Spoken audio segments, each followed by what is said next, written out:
So today, we're going to do something a little different. We're going to dig into just one single powerful poem to really unpack a theme that governs all life on Earth, the brutal and absolutely necessary act of survival. Okay, so before we even meet our tiger, we need to get a sense of the world it lives in.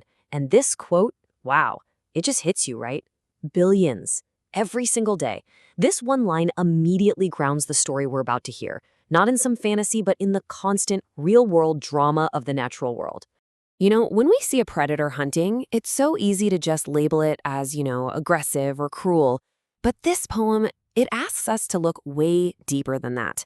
It wants us to question the very nature of that act, to understand the fundamental purpose that's driving the hunter. Right off the bat, the poem makes one thing crystal clear about this tiger's identity. It's not just any predator, it's an apex predator. Think about that. This isn't a choice for the tiger. It's just what it is. It's how it's built.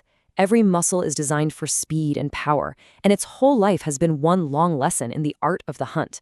It's not a monster, it's a perfect product of nature's design. And right here, this line gets to the absolute core of it, the why. Why does the tiger hunt? It's not about being mean, it's about the single most powerful instinct in all of nature, making sure the species continues. It's about way more than just one meal, it's about ensuring the next generation of tigers can even exist. Okay, let's keep going, because this is where it starts to build. That powerful purpose we just talked about, it doesn't just come out of nowhere. It's triggered by something very real, something incredibly physical. Yeah, the poem doesn't just call hunger, hunger. It's not like you or I feeling a bit peckish and deciding to grab a snack. No, it describes it as a toll, a strife. It's this overwhelming force that has to take control. Hunger here isn't just a need. It's the main character driving the whole story forward. And you get the sense that this isn't the tiger's first rodeo, The poem makes it clear. It's faced it through the years. This gives the tiger this weary wisdom. This struggle, this whole cycle of hunger and hunt is just the constant rhythm of its life.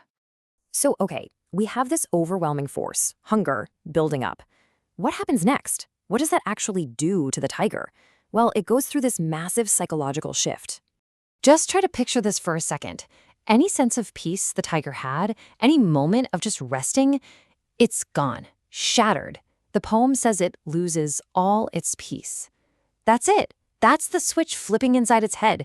The calm animal is gone, and the hunter is waking up. And what rushes in to fill that void where peace used to be? An immediate, laser-like focus. The poem says it has to focus now. Notice that phrasing. It's not a choice, it's a command. Survival is now in the driver's seat, and it's taken complete control of the tiger's mind.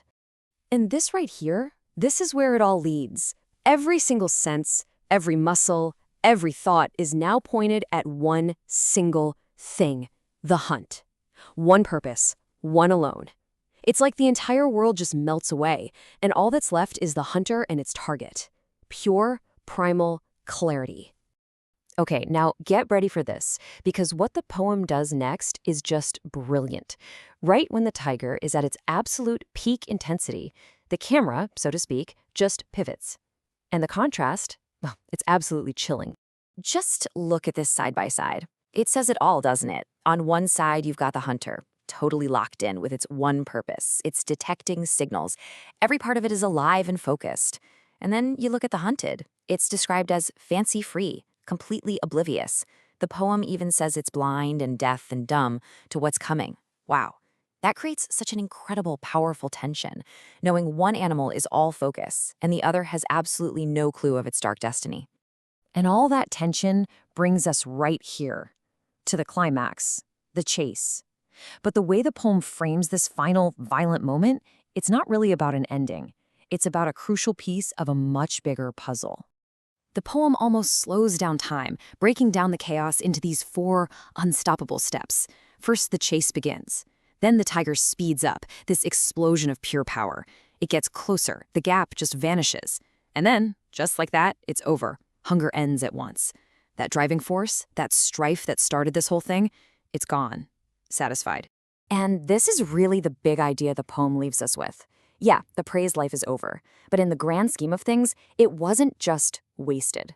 That life, that energy has been transferred. It's now fueling the tiger, letting its species carry on, and keeping the whole ecosystem in balance. It's a brutal but totally necessary continuation of life. And that's where we're left. The poem finishes this one particular hunt. But you and I both know this cycle just keeps going. It's endless. It happened a million times before this moment, and it'll happen a million times after. So, what do we really just read about?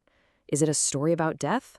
Or is it really a story about how life, in its most raw, fundamental form, always finds a way to keep going? That's the big question the poem wants us to chew on.